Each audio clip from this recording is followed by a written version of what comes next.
Recording बाई Shiva studio बिन गामल जलाल बिन गामल जलाल बिन गामल जलाल।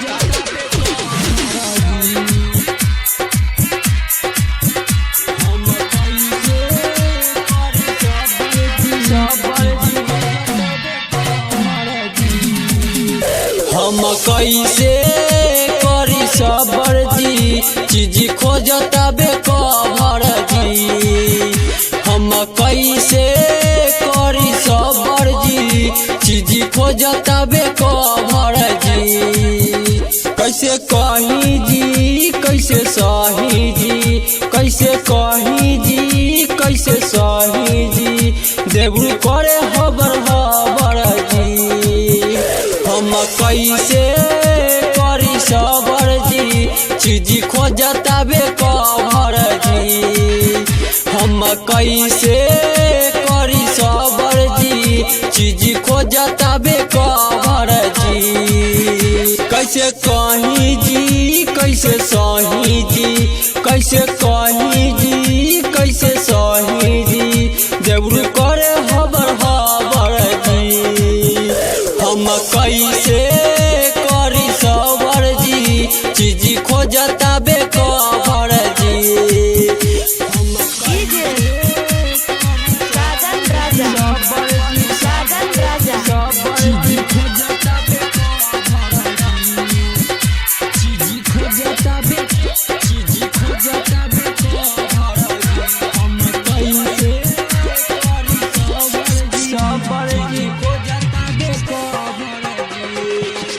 तर से हिया सुनी पिया बुझी भावना के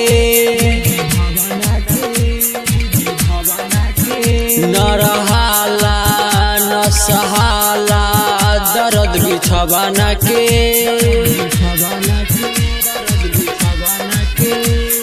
चुअता बैठो पेठो पिया धीरतिया में हहरतिया में हहरतिया में। तरसहिया सुनी पिया बुझी भावना के न रहाला न सहाला दर्द बिछवाना के।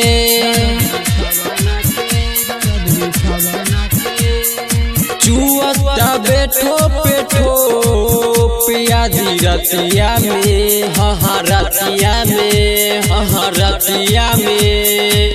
कैसे के रहनी कैसे के सनी को बोले बेनी खबर जी। हम कैसे करी सबर जी चीज खोजता बेकबर जी।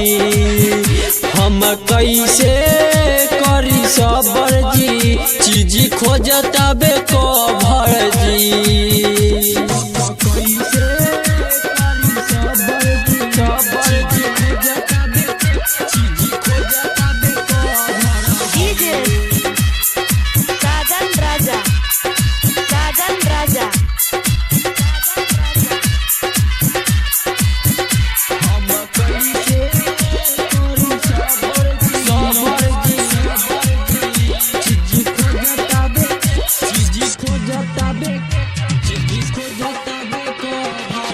पिया बेदर्दी रउए बामर जी धली गाड़ी जी।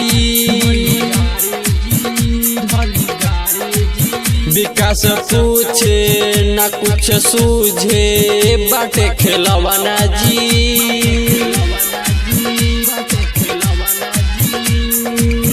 देता बे ओढ़नमा रोजे फूलवाना जी रोजे फूलवाना जी रोजे फूलवाना जी। कमलेश बेदर्दी रउए बामर जी धली गाड़ी जी। विकास पूछे न कुछ सूझे बाटे खेलवाना जी।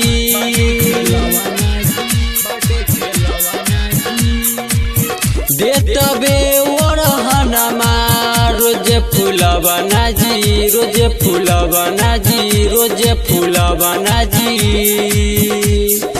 ओढ़िले जाई मन खोजले खटाई माल भइल चिता कबराजी हम कैसे करी सबर जी चीज खोजता बेकभर जी हम कैसे करी सबर जी चीज खोजता बेकभर जी।